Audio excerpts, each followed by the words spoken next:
There are times when you have old scan drawings that you'd like to use as a base for new designs. You want to take elements from one of your hand-drawn examples and use it. Here's one from a US example, and you can see that the new deck area here is 12 feet wide by 17 feet long. So what we're going to do now is calibrate this scanned image. I've simply gone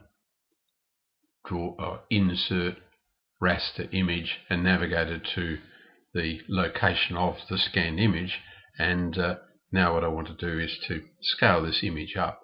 I'll right click and go zoom extents, and you can see when you put an image in, it's just one file.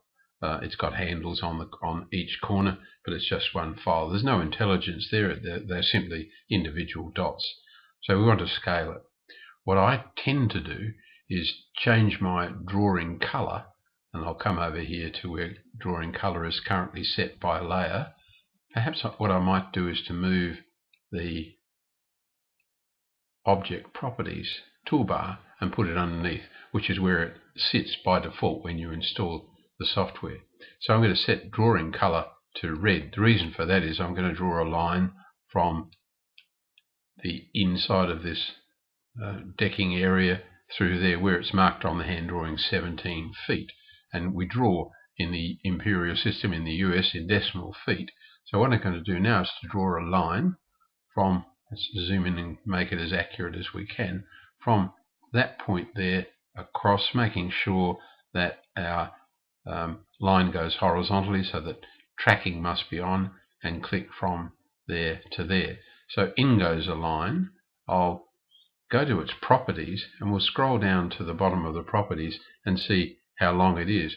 Well, it happens to be 16.5, so I have very little. That was a pure chance, very little to do.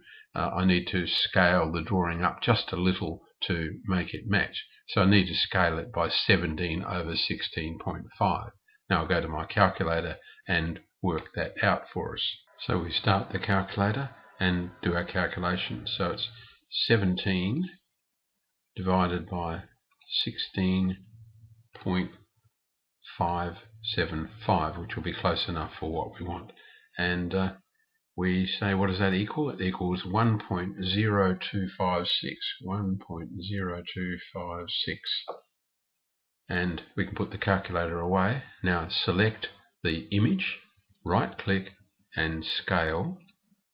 I'm always in the habit of scaling around a base point of 0,0. And now to get it such that the dimensions, when we're tracing over the top of the drawing, match the drawings in the original scanned drawing, we can type 1.0256 and enter. Now the image has been scaled up a little, so if we remove the red line and we say use one of our measuring tools, here's the distance tool, distance from that point there through and down to here, you can see it's very close to 12 feet. And coming along here, so we can get measurements from here that now work very nicely for us. So the base map is tied to actual dimensions on the site. Everything in CAD is drawn full size, and that's the way you want to work.